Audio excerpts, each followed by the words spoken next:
Bismillahirrahmanirrahim. Assalamualaikum warahmatullahi wabarakatuh.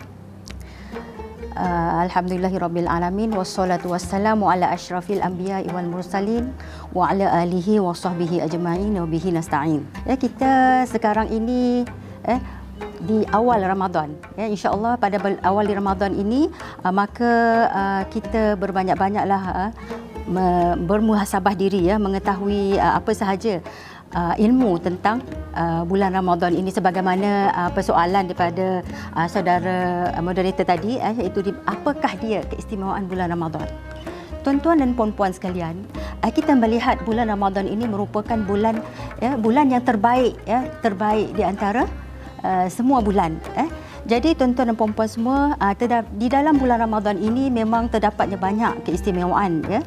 Di antara keistimewaan di bulan Ramadan ini, tuan-tuan dan puan-puan, saya rasa dah sedia arif sebenarnya. Cuma kita akan mengupas lagi, sekadar untuk kita muhasabah diri, untuk memberi ingatan kepada diri saya dan juga tuan-tuan sekalian, ya. Pertama sekali tuan-tuan dan puan-puan semua, kita melihat bulan Ramadan ini digelar sebagai Syahrun Azim. Kenapa digelar Syahrun Azim? Yang bermaksud bulan yang agung, tuan-tuan dan puan-puan semua, ya. Ya, sebagaimana dengan adanya bulan Ramadan ini, di dalamnya terdapat malam Lailatul Qadar. Ya, di mana dalam surah Al-Qadr, ya, Allah telah berfirman di dalam surah Al-Qadr ayat 1 hingga 5, ya. Ya, kita melihat di dalam tersebut, itulah merupakan kelebihan antara yang paling tinggi. Sebab itu bulan Ramadan ini digelar sebagai bulan Syahrun Azim, iaitu bulan yang agung. Ya, tuan-tuan dan puan-puan semua, kita lihat lagi, sebagaimana di dalam bulan Ramadan ini juga, ya, tuan-tuan dan puan-puan semua, diturunkan kitab Al-Quran, di mana kita lihat tuan-tuan dan puan-puan semua di dalam surah Al-Qadr tadi, Inna anzalnahu fi lailatul qadr. Inna anzalnahu fi lailatul qadr. Di mana di dalam bulan Ramadan tersebut telah diturunkan malam Lailatul Qadar, ya. Maka bulan Ramadan adalah bulan yang di dalamnya tadi diturunkan Al-Quran. Selain malam Lailatul Qadar, diturunkan juga kitab Al-Quran, iaitu mukjizat yang terbesar kepada kita seluruh umat Islam. Ya, sebagaimana bulan yang di dalamnya tadi kita lihat di dalam Al-Quran itu merupakan petunjuk bagi manusia, ya, penjelasan bagi petunjuk dan juga furqan. Apakah dia furqan? Furqan itu merupakan pembeza kepada yang batil dan hak, ya. Jadi kita lihat lagi, ya, keistimewaan di bulan Ramadan ini, tuan-tuan dan puan-puan semua, ya. Bulan Ramadan ini kita lihat, ya, Allah telah akan mengabulkan, ya, segala doa-doa di bulan Ramadan ini, ya. Di mana di bulan Ramadan inilah bulan terbaik dan mustajab untuk berdoa, ya. Sebab di bulan Ramadan ini terdapat banyak waktu-waktu yang sangat baik, ya, dan mustajab untuk berdoa, seperti kita lihat ketika saat bersahur, ya, berbuka puasa, ya, sepertiga malam, ya, solat di sepertiga malam, dan solat fardu ataupun solat tarawih dan sebagainya, banyak lagi. Ya, di bulan Ramadan inilah tuan-tuan dan puan semua kita hendak mengejar pahala yang banyak. Di bulan Ramadan inilah paling mustajab, masa yang paling mustajab untuk berdoa. Jadi seterusnya kita lihat lagi, tuan-tuan dan puan semua, ya, kita lihat setiap amalan perbuatan di bulan Ramadan ini akan dilipat gandakan ganjaran pahalanya, ya. Tersebut kita lihat banyak ibadah-ibadah yang istimewa yang terdapat di bulan Ramadan, seperti solat tarawih, ya, kita memberi makan, ya, kepada fakir miskin dan sebagainya, banyakkan bersedekah dan sebagainya. Begitu juga kita lihat di bulan Ramadan ini, ya, digelar juga dengan bulan penuh keberkatan, iaitu Syahrul Mubarak, ya. Kita lihat secara prinsipnya, di bulan Ramadan ini terbahagi kepada 3 fasa. 3 fasa yang pertama, iaitu 10 malam pertama, yang merupakan bulan penuh rahmah, ya. Di mana 10 bulan pertama, 1/3 daripada bulan Ramadan tersebut, 10 bulan pertama itu penuh dengan rahmah, di mana Allah memberi peluang kepada kita, seluruh umat Islam, ya, untuk beribadah di malam yang pertama, 10 malam pertama tadi, di mana kita akan, insya-Allah, akan dirahmati Allah dengan pelbagai amal perbuatan, ya, yang telah diganjari dengan berlipat kali ganda pahala tadi. Okey. Seterusnya kita lihat pula ya tuan-tuan dan puan-puan semua, pada fasa yang kedua pula ya, di mana digelar juga berisi banyak maghfirah, iaitu maghfirah tersebut adalah keampunan. Keampunan itu sudah tentunya daripada Allah Subhanahu Wa Taala ya. Okey, pada malam 10 malam kedua tersebutlah Allah telah menyeru seluruh umat manusia ini, umat Islam, kita umat Islam, supaya kita memperbanyakkan maghfirah, memohon keampunan, bertaubat, solat taubat sepertiga malam, solat setelah kita bertarawih kan. Selepas tarawih tu pula ada witir, lepas tu sepertiga malam kita bangun malam, kita lihat kan malam qiyamul lail. Di situ kita lihat penuh dengan maghfirah Allah Subhanahu Wa Taala. Ya, penuh dengan keampunan Allah Subhanahu Wa Taala. Itu fasa yang kedua. Ya tuan-tuan dan puan-puan, kita lihat lagi 10 hari terakhir. Inilah fasa yang orang kata terhebat. Ini fasa yang sangat tinggi nilainya. Walaupun semua fasa tersebut adalah sangat mulia, kerana itu bulan Ramadan ini digelar Syahrul Azim, iaitu bulan yang agung, iaitu bulan yang terbaik, bulan yang mulia di antara sekalian bulan. 10 hari terakhir ya digelar, di mana masa tersebut pembebas manusia, seluruh umat Islam ini daripada api neraka ya. Dengan kata lain, setiap hari adalah penuh keberkatan.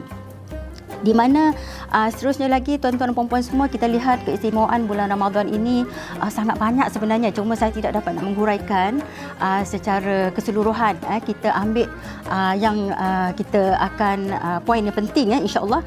Pada bulan Ramadan tersebutlah pintu-pintu kebaikan akan dibuka ya. Sebagaimana hadis riwayat Bukhari dan Muslim ya, apabila datangnya bulan Ramadan, pintu-pintu langit dibuka sedangkan pintu-pintu neraka akan ditutup dan syaitan dibelenggu. Baiklah tuan-tuan dan puan-puan semua, jelas dalam hadis tadi ya, pintu syurga iaitu pintu kebaikan dibuka dengan seluas-luasnya dan pintu neraka ditutup dan juga syaitan dibelenggu.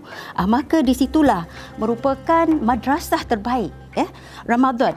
Itu sebabnya digelar bulan Ramadan itu bulan yang terbaik dan mulia. Ini kerana pada bulan tersebutlah kita akan diberi ruang dan kesempatan ya untuk membuat sebanyak mungkin amalan kebajikan di atas keistimewaan bulan Ramadan tadi. Kerana pintu-pintu kebaikan terbuka luas ya, terbuka luas. Dan tiada bulan yang di mana pintunya kebaikan dibuka dengan seluas-luasnya melainkan bulan Ramadan. Jadi itulah persoalan yang pertama tadi ya, kita ingin menjelaskan bagaimana bulan Ramadan ini merupakan bulan yang sangat istimewa, sangat mulia, iaitu Syahrul Azim. Baiklah, pada persoalan yang kedua ini tuan-tuan puan-puan semua, kita maklum bahawa puasa tersebut ya, di bulan puasa merupakan satu kefarduan ke atas kita umat Islam, sebagaimana firman Allah Subhanahu Wa Taala, ya ayyuhalladzina amanu kutiba alaikumusiyam kama kutiba alal ladzina min qablikum la'allakum tattaqun. Ya, yang bermaksud, wahai orang yang beriman, diwajibkan ke atas kamu berpuasa sebagaimana diwajibkan ke atas orang-orang sebelum kamu agar kamu bertakwa. Jadi tuan-tuan dan puan-puan semua ya, kita lihat cara yang terbaik untuk menghayati bulan Ramadan ini sudah tentunya pertama kali kita adalah memohon keampunan agar kita dapat menjadi orang yang bertakwa sebagaimana firman Allah Subhanahu Wa Taala tadi dalam surah Al-Baqarah ayat yang ke 183 tadi ya. Jadi kita akan melihat bagaimana cara terbaik dalam menghayati madrasah Ramadan tadi. Kita menjadikannya satu madrasah, di mana madrasah disebut ya, kita mentarbiah diri kita, mentarbiah rohani, fizikal kita ya. Di bulan Ramadan tersebutlah merupakan bulan yang terbaik. Jadi antara cara-cara yang terbaik kita mungkin boleh buat sebelum persediaan sebelum bulan Ramadan ataupun ketika menghadapi bulan Ramadan ya. Jadi sebaik-baiknya sebelum masuk bulan Ramadan kita telah bersedia menyediakan diri kita dengan sebaik-baik persediaan. Contohnya ilmu ya. Kita menuntut ilmu, kita mencari sebanyak mana ilmu pengetahuan ya. Kalau bagi yang tidak tahulah, bagi yang sedia tahu, boleh terus kita bermuhasabah diri, kita mengamalkan terus di bulan Ramadan ya. Di mana bulan Ramadan tersebut penghayatan Ramadan tersebut kita hendaklah dengan banyakkan berzikir ya, banyakkan berdoa kerana tidak ada doa yang ditolak ya pada bulan Ramadan tersebut ya, insya-Allah. Kerana banyaknya ya masa-masa dan waktu-waktu yang mustajab untuk berdoa. Sebagaimana yang telah saya ulas sebelum ini tadi, antara waktu yang kita mustajab berdoa iaitu ketika bersahur, ya, ketika berbuka puasa, lagi ketika kita solat tarawih, ketika kita semayang sepertiga malam. Itu adalah seperti solat tahajud dan sebagainya. Itu adalah merupakan salah satu cara kita nak menghayati Ramadan dengan erti kata yang sebenar-benarnya. Perbanyakkan amalan, amal ibadat. Jika sebelum ini kita beribadat sekali sahaja seminggu, jadi di bulan Ramadan ini sangat baik kalau kita beribadat. Kalau boleh tu kita perbanyakkan, lipat kali gandakan, kerana pahalanya pun berlipat kali ganda, ya. Jadi selain itu juga, ya, kita sebelum kita beramal ibadat tadi, ya, perbanyakkan bertaubat, memohon maghfirah, keampunan Allah Subhanahu Wa Taala. Kerana dengan bertaubat saja, ya, maka kita menjadi hamba Allah yang betul-betul bertakwa, la'allakum tattaqun. Sebagaimana firman Allah, inna akramakum indallahi atqakum. Sesungguhnya orang yang paling mulia di sisi Allah Taala itu adalah orang yang bertakwa. Jadi tuan-tuan perempuan semua, inilah peluangnya untuk kita melatih diri kita untuk mencapai sifat ketakwaan yang agung di dalam Islam, melalui madrasah tarbiyah tadi di bulan Ramadan. Ya. Selain itu, cara kita untuk menghayati bulan Ramadan lagi, tuan-tuan perempuan semua, mungkin kita boleh, kita wajib kita memperbanyakkan pembaca Al-Quran, tadarus Al-Quran. Ya, kita bersolat tarawih, ya, setiap malam solat tarawih, daripada malam pertama sehinggalah malam yang terakhir di bulan Ramadan. Terutamanya 10 malam terakhir di bulan Ramadan itu, ya, tuan-tuan perempuan semua, sangat afdal untuk berdoa, ya, sangat afdal untuk kita beramal ibadat, perbanyakkan solat, perbanyakkan berdoa. Insya-Allah Allah perkenankan segala doa dan menerima segala taubat hamba-Nya, insya-Allah. Kita memperbanyakkan bacaan Al-Quran ini tidak semestinya pada malam hari sahaja. Kemungkinan siang hari apabila kita ada masa lapang, kita sentiasa memperbanyakkan bacaan Al-Quran ataupun kita khatam di bulan Ramadan, insya-Allah.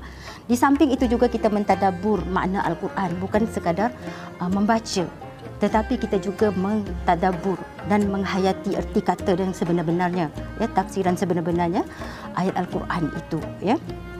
Dan banyak lagi lah yang saya tidak sempat nak utarakan, seperti bersedekah, ya. Di bulan Ramadan inilah peluang kita untuk memperbanyakkan sedekah, ya. Di mana kita melihatlah, kalau di tempat kita kan, di sini kita melihat ada amalan ketika bertarawih, kan, sebelum berbuka itu ada menjamu, kan, ada sedekah makanan dan sebagainya, jamuan disediakan dari rumah ke rumah. Itu merupakan satu amalan yang sangat baik. Kita menjamu seluruh penduduk yang setempat kita untuk makan-makan, itu kira bersedekah, ya. Kita memberi makan. Di situlah peluangnya kita menghayati bulan Ramadan ini melalui amalan bersedekah. Dan juga di bulan Ramadan inilah kita membayar zakat, ya, zakat fitrah dan sebagainya, ya. Insya-Allah itu merupakan paduan yang terdapat dalam 5 perkara asas, prinsip rukun Islam, iaitu solat dan juga kalimah syahadah, solat, puasa, ya, dan juga membayar zakat dan juga mengerjakan haji di Baitullah bagi yang mampu. Yang banyak, bayangkanlah, keempat perkara tadi sudah termasuk di dalam bulan puasa. Jadi tuan-tuan perempuan, itu sahaja yang insya-Allah, sebenarnya banyak lagi, tapi kupasan tersebut rasanya sudah sampai untuk kita meneruskan madrasah Ramadan, insya-Allah. Baiklah, persoalan yang ketiga ini sangat menarik kerana tadi kita lihat kelebihan. Seterusnya kita melihat pula bagaimana nak menghayati bulan Ramadan. Yang ini pula merupakan agak berlawanan, iaitu perkara-perkara yang membuat perkara yang merugikan bagi orang-orang yang berpuasa. Dia berpuasa tapi dia tidak mendapat pahala puasa yang sempurna, malah dia menjadi orang yang berada di dalam golongan orang yang rugi. Iaitu di antara perkara-perkara yang boleh menyebabkan, ya, berlakunya kerugian bagi orang-orang yang berpuasa tersebut. Yang pertama adalah orang yang bersahur tapi tidak solat 2 rakaat. Ini bermaksud, ya, sepertiga malam, masa yang sangat mustajab untuk berdoa. Sebagaimana hadis riwayat Imam Al-Bukhari Ya, sebagaimana sabda Nabi Muhammad SAW yang mafhumnya bermaksud, sesungguhnya Allah turun ke langit dunia ya setiap malam pada 1/3 malam yang terakhir. Lalu Allah bertanya, siapa yang berdoa kepadaku, nescaya aku kabulkan ataupun perkenankan. Sesiapa yang minta ampun kepadaku, sudah tentu aku akan ampunkan. Ya, demikianlah keadaannya sehinggalah terbit fajar. Jadi tuan-tuan, puan-puan semua, melalui sabda Nabi tadi jelas kepada kita bahawa orang yang bersahur, bangun sahur tetapi tidak sembahyang sunat, contohnya sembahyang qiyamul lail, sembahyang tahajud, sembahyang taubat, sembahyang hajat dan sebagainya, banyak lagi sembahyang sunat, tidak sembahyang, sekurang-kurangnya 2 rakaat. Jadi golongan tersebut termasuk di dalam golongan yang orang-orang yang rugi. Okey, seterusnya lagi kita lihat itu yang pertama. Ya, orang yang bersahur tetapi tidak solat 2 rakaat sekurang-kurangnya, tuan-tuan puan-puan semua ya. Okey, kita lihat lagi. Okey, waktu bersahur ini ya, tuan-tuan puan-puan semua, mengandungi keberkatan sebagaimana sabda Nabi Muhammad SAW yang mafhumnya bermaksud, sesungguhnya bersahur itu mengandungi keberkatan. Maka janganlah kamu meninggalkan bersahur sekalipun kamu sekadar meminum seteguk air, kerana sesungguhnya Allah dan malaikat berselawat, yakni mendoakan orang-orang yang bersahur. Jadi jelas kepada kita, tuan-tuan puan-puan semua, jangan sesekali kita meninggalkan bersahur, kerana selain kita makan dan minum, selain itu bersahur itu mengandungi pelbagai beribu macam keberkatan di dalamnya ya. Di mana masa tersebutlah masa yang sangat mustajab untuk berdoa. Baik, golongan yang seterusnya iaitu yang ketiga ya, golongan yang rugi berpuasa tetapi mengalami dalam kerugian, iaitu golongan yang melakukan maksiat. Inilah golongan yang paling rugi ya, di mana menurut Umar Abdul Aziz, takwa itu bukan sekadar berpuasa di siang hari, bangun qiyamul lail di malam hari, tetapi takwa itu meninggalkan perkara-perkara yang diharamkan dan melakukan segala kewajipan. Itu adalah perkara yang sangat rugi, sangat merugikan, kerana pahala bagi orang yang berpuasa tetapi melakukan maksiat itu adalah sia-sia sahaja ya. Okey, kita seterusnya melihat juga seterusnya kita lihat lagi perkara-perkara yang merugikan bagi orang yang berpuasa tadi ya. Perkara yang keempat iaitu orang yang berbuka tetapi tidak berdoa. Padahal pada masa tersebutlah ya, masa berbuka tadilah Allah Taala telah memberi jaminan kepada kita bahawa pada masa tersebutlah masa yang paling mustajab untuk berdoa. Insya-Allah Allah akan perkenankan. Rasulullah SAW telah menjelaskan ya dalam sabda baginda yang mafhumnya bermaksud, terdapat 3 golongan yang mana doa mereka tidak akan ditolak. Yang pertama, pemimpin yang adil. Yang kedua, orang yang berpuasa ketika dia hendak berbuka. Dan yang ketiga, orang-orang yang dizalimi. Jadi tuan-tuan dan puan-puan semua, menurut hadis Nabi tadi ya, kita lihat 3 golongan tersebutlah doa mereka tidak akan ditolak sama sekali ya. Allah telah menjamin ya di sini. Pertamanya pemimpin yang adil ya, pemimpin yang adil. Yang kedua, orang yang berpuasa ketika dia hendak berbuka. Ya, pada masa tersebutlah ya paling masa yang sangat mustajab untuk kita berdoa, kerana Allah telah menjamin bahawa doa orang yang berdoa ketika hendak berbuka tersebut akan diperkenankan ya, akan dimakbulkan oleh Allah Subhanahu Wa Taala. Dan ketiga, orang yang dizalimi. Jadi itulah antara perkara-perkara yang merugikan kalau kita berpuasa, kalau kita tak buat sangat merugikan tuan-tuan puan-puan semua. Jadi marilah kita sama-sama melakukan amalan-amalan ibadah yang berlipat kali ganda dan mengelakkan melakukan daripada perkara-perkara yang merugikan tadi. InsyaAllah kita akan menjadi diri kita dalam madrasah Ramadan ini, melatih diri kita menjadi peribadi yang terbaik, lebih baik daripada sebelumnya, insyaAllah. Jadi kita sebenarnya banyak Allah bagi kita masa yang banyak, bukan 1 hari tapi 30 hari untuk kita mengisi bulan hari-hari di bulan Ramadan tersebut dengan pengisian yang sangat sangat penting ya untuk membina kepribadian diri kita ya. Ini kerana segala amal ibadat di dalam bulan puasa tersebut merupakan pendidikan ya, pendidikan yang terbaik ya, untuk kita laksanakan di bulan Ramadan insya-Allah. Jadi antara pengisian-pengisian tersebut ya, jika kita seorang penjawat awam, sebagai contohlah kalau kita sebagai pekerja di syarikat swasta ke ataupun kita penjawat awam kerajaan ya, kaki tangan kerajaan ataupun kita bekerja sendiri.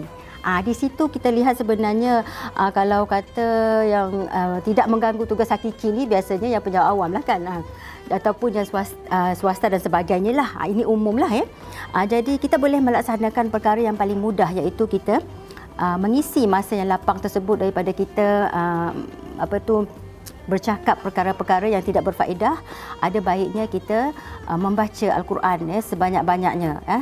Contohnya kita bertadarus, contohnya di pejabat kita boleh buat jadual ya, kita boleh amalkan bertadarus ya, membahagikan kumpulan tadarus, ataupun kita secara persendirian kita membaca Al-Quran ya, setiap masa bila ada masa terluang kita baca ya. Insya-Allah kita baca daripada surah Al-Baqarah, kita khatam sehingga ke habis Al-Quran. Itu adalah yang terbaik. Perbanyakkan bahasa membaca Al-Quran di bulan Ramadan ataupun kita bertadarus. Seterusnya kita memperbanyakkan bersalawat ke atas Nabi ya, kita berzikir ya, kerana zikir itu merupakan ciri-ciri orang yang bertakwa dan meningkatkan keimanan kita insya-Allah ya. Zikir itu menguatkan hati dan menenangkan jiwa. Begitu juga tuan-tuan dan puan-puan semua, selain itu kita boleh bersedekah. Sekarang ini tidak perlu kita bersedekah pergi ke jalanan baru kita dapat bersedekah kan. Tapi sekarang ini kita boleh bersedekah dengan cara yang lagi mudah. Kadang-kadang secara online. Tapi di situ kita kena tahulah cara-cara yang sebaiknya untuk mengelakkan daripada kita terjebak kepada penipuan dan sebagainya lah. Tapi kita sekarang sebenarnya terlalu banyak medium yang boleh digunakan untuk bersedekah. Tidak mengganggu tugas hakiki kita dan sebagainya lah. Dan banyak lagi lah ya. Contohnya di 10 malam terakhir kita diganjari Allah Subhanahu Wa Taala dengan malam Lailatul Qadar kan. Sebagaimana dalam surah Al-Qadr tadi, inna anzalnahu fi lailatul qadr. Di situlah kita di mana di malam bulan Ramadan tadi akan diturunkan Al-Quran. Di dalam bulan Ramadan juga diturunkan Lailatul Qadr, iaitu malam yang sangat baik, malam yang lebih baik daripada malam 1000 bulan. Dan juga pengisian yang boleh kita laksanakan ialah dengan kita memperbanyakkan berzikir tadi, maghfirah, memohon keampunan kepada Allah Subhanahu Wa Taala ya. Begitu juga kita memperbanyakkan, membantu meringankan bebanan saudara kita, saudara-saudara kita ya, se-Islam ataupun sebaliknya ya, kita meringankan beban masyarakat dan sebagainya. Apa sahaja yang boleh mendorong kita, memotivasi diri kita. Okey, pada soalan yang kelima tadi, soalan yang kelima kita melihat apa dia kelebihan kan? Kelebihan yang diperolehi sekiranya kita berpuasa dengan cara yang sempurna. Apa kelebihan sebenarnya tuan-tuan dan puan-puan semua? Puasa ini, terutamanya puasa di bulan Ramadan ini merupakan satu kefarduan tadi ya. Sebagaimana kita tahu tadi ya, Allah telah berfirman, ya ayyuhalladzina amanu kutiba alaikumusiyam kama kutiba alal ladzina min qablikum la'allakum tattaqun ya. Yang bermaksud, wahai orang yang beriman, diwajibkan ke atas kamu berpuasa ya, sebagaimana diwajibkan ke atas orang-orang yang sebelum kamu agar kamu bertakwa. Di dalam surah Al-Baqarah ayat yang ke-183. Jadi kita tahu bahawa puasa tersebut merupakan satu kefarduan ya, satu yang fardu, di mana puasa telah disyariatkan pada tahun kedua hijrah ya. Kita lihat di mana pada masa tersebut Nabi berhijrah daripada Madinah, daripada Mekah ke Madinah tahun kedua hijrah. Pada masa tersebutlah puasa disyariatkan. Itulah hikmahnya, di mana kita lihat di mana puasa itu disyariatkan di awal hijrah Rasulullah SAW dan para sahabat. Hikmahnya kerana puasa ini memiliki satu madrasah yang sangat tinggi. Pertama sekali kita lihat kelebihannya tadi boleh kepada pendidikan akhlak, ya. Pendidikan kita sebagai umat orang Islam, sebagai orang Islam, sebagai Muslim, supaya kita dapat meningkatkan kepribadian kita sebagai Muslim yang lebih baik. Jika sebelumnya kita orang yang baik, kita menjadi orang yang lebih baik. Dan jika sebelumnya kita banyak lagi amalan, kita merasa diri kita tidak baik, maka kita akan menjadi orang yang baik ataupun lebih baik, ya. Kerana manusia itu boleh berubah-ubah, sebagaimana iman pun boleh berubah-ubah, kan. Jadi insya-Allah pada bulan Ramadan ini merupakan madrasah yang terbaik untuk kita memperbaiki diri kita. Contohnya dari segi amal ibadat kita, jadi dari segi akhlak, dan juga mungkin kita juga boleh menasihati rakan-rakan kita, ya, untuk memperbanyakkan lagi amal ibadat. Dan jika ada kekurangan, jika ada berlakunya sesuatu perkara yang menyimpang, yang tidak baik, contohnya ni kita banyak di kawan-kawan yang banyak menyebarkan fitnah dan sebagainya, kita perbetulkan keadaan tersebut. Di bulan Ramadan ini kita perbanyakkan nasihat, menasihati, banyakkan tazkirah bersama rakan sekerja, keluarga. Pertama kali madrasah yang paling penting, kita hendaklah bermula di rumah, ya. Itu yang paling penting, kerana keluarga itu merupakan komponen yang paling asas di dalam sebuah masyarakat. Untuk menjadikan masyarakat yang mantap, keluarga yang terlebih dahulu kita perkukuhkan. Jadi tuan-tuan dan puan-puan semua, di bulan Ramadan inilah kita melihat puasa tersebut sangat merupakan satu peluang keemasan sebenarnya yang Allah bagi kepada kita, ya, bagi kepada kita, di mana bulan puasa tersebut merupakan malam 1000 bulan, ya, malam yang terbaik, ya, syahrun azim, iaitu malam yang paling, ya, bulan yang paling agung. Jadi pada masa tersebut juga, ya, kita lihat di bulan puasa inilah kelebihan-kelebihan yang banyak kita perolehi, ya. Kita lihat kita insya-Allah kita dengan mengamalkan ibadat puasa, kita berpuasa menahan lapar dan dahaga, secara kita tidak makan, tidak minum, menahan lagi nafsu syahwat, ya. Kerana puasa ini boleh mengekang, melemahkan syahwat. Jadi di bulan puasa inilah adalah madrasah terbaik untuk kita menghindarkan maksiat ini selama-lamanya. Inilah peluang terbaik. Ya, pendidikannya sangat baik. Kita selama sebulan kita mendidik jiwa kita, mental kita, rohani kita, tidak makan, tidak minum. Bukan sahaja tidak makan dan tidak minum, tetapi kita juga tidak melakukan maksiat. Kerana tidak ada orang yang berpuasa yang melakukan maksiat. Kerana kalau melakukan maksiat itu merupakan satu yang sangat berlawanan, jadi satu yang menyimpang. Puasa kita tidak akan diterima. Jadi itulah, ya, tuan-tuan dan puan-puan semua. Jadi itulah kelebihan-kelebihan yang banyak sekali, ya. Saya nak ulaskan lagi banyak sebenarnya. Jadi satu lagi saya nak ingatkan, ya, dalam bulan puasa ini kita tahu tadi banyaknya masa-masa yang masa-masa yang doa yang tidak ditolak. Maknanya doa-doa kita ini diterima Allah Subhanahu Wa Taala, ya. Contohnya ketika bersahur, ketika kita berbuka puasa, dan juga ketika malam sepertiga malam, di malam ketika kita melaksanakan malam qiyamul lail, contohnya sembahyang tahajud dan sembahyang sunat-sunat yang lainlah. Itulah sepertiga malam tersebutlah antara masa yang paling mustajab untuk kita berdoa. Jadi tuan-tuan puan-puan semua, ambillah ruang dan peluang tersebut, ya. Itulah antara kelebihan-kelebihan yang diperolehi. Selain itu juga tuan-tuan puan-puan semua, puasa antara fadilat dia juga, ya, menurut banyaklah pandangan-pandangan pakar, ya, boleh menyebabkan mampu memberi kesan yang baik kepada kesihatan kita. Contohnya dalam sistem pencernaan kita, ya. Begitu juga sistem pencernaan kita boleh berehat, ya. Jadi bila kita berehat, jadi insya-Allah kita akan menjadi lebih sihat, menjadi individu yang lebih sihat, kita menjadi individu yang lebih cergas, ya, kerana sistem organ kita pun nak berehat juga, kan. Jadi macam itulah. Jadi itulah antaranya memberi efek ataupun kesan yang sangat baik untuk kesihatan kita, dan boleh menghindari kita dan mencegah daripada pelbagai penyakit, dengan berpuasa tadi. Jadi banyaklah pakar yang telah mengkaji tentang perkara tersebut, ya. Jadi itu sahajalah di antara kelebihan-kelebihan, ya, yang dapat kita utarakanlah untuk setakat ini. Baiklah. Setelah berlalunya beberapa soalan sebelum ini merupakan soalan yang terakhir daripada tuan moderator kita.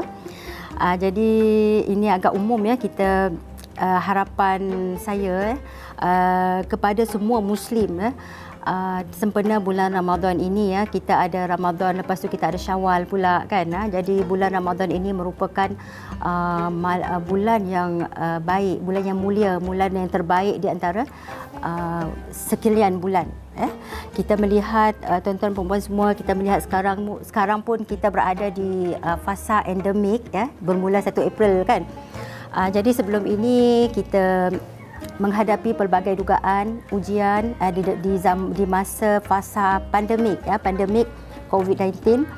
Jadi harapan saya ya, sama-samalah kita di bulan Ramadan ini, sementara kita dah diisytiharkan sebagai endemik, jadi insya-Allah kita berebut membuat kebaikan yang sebanyak-banyaknya sempena bulan Ramadan ini. Kerana pintu kebaikan terbuka dengan seluas-luasnya di bulan Ramadan ini. Inilah peluang dan kesempatan kita untuk meningkatkan lagi meningkatkan lagi amalan kita ya, sebanyak mungkin.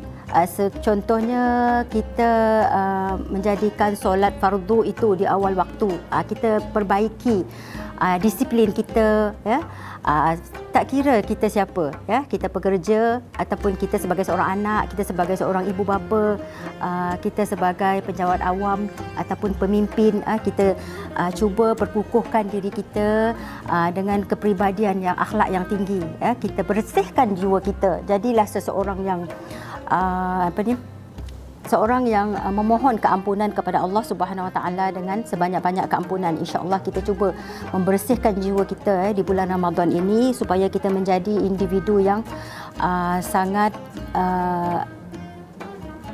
kita menjadi individu yang berakhlak tinggi, kita menjadi individu yang lebih baik daripada sebelumnya. InsyaAllah kita sama-sama mendidik diri kita, keluarga kita, ya, anak-anak kita dan seluruh ahli keluarga juga rakan-rakan kita. Kita cuba menyebarkan aura yang baik dengan nasihat-nasihat yang baik sesama rakan sekerja dan sebagainya, membuat amal ibadat yang baik, contohnya bersedekah tadi. Selain kita ada solat tarawih di malam hari, kita solat witir, kita juga bertadarus, kita bersedekah, berzakat, dan semua amalan-amalan tersebut kita cuba himpunkan, perbanyakkan, kerana insya-Allah kita akan mendapat ganjaran yang berlipat kali ganda daripada bulan-bulan biasa kita hadapi. Jadi inilah peluang kita untuk menjadi Muslim, peribadi Muslim yang lebih baik, insya-Allah, dengan keberkatan bulan Ramadan sebagai bulan yang agung, Syahrul Azim. Baiklah, alhamdulillah selesai tadi madrasah Ramadan kita ya, sekilas pandang ya, bersama program Madrasah Ramadan. Jadi saya amat bersyukur kerana dapat bersama dengan tuan-tuan dan puan-puan pada hari ini ya. Sempena kita mengulas tajuk yang sangat menarik sebenarnya di awal Ramadan ini. Jadi insya-Allah kita dah berada di penghujung ya. Insya-Allah ada rezeki kita akan berjumpa lagi. Saya mengharapkan tuan-tuan puan-puan semua beroleh rahmat, keberkatan di bulan Ramadan. Sama-samalah kita berusaha mencari maghfirah, mencari keberkatan, mencari rahmah dan kebaikan yang banyak di bulan Ramadan ini, dan sama-samalah kita menjadi individu ataupun masyarakat yang lebih mantap, lebih kukuh ya, sehingga kita dapat mencapai satu madrasah tarbiyah yang terbaik ya. Untuk itu saya sudahi dengan aqulu qauli hadza astaghfirullahalazim li wa lakum. Wassalamualaikum warahmatullahi wabarakatuh.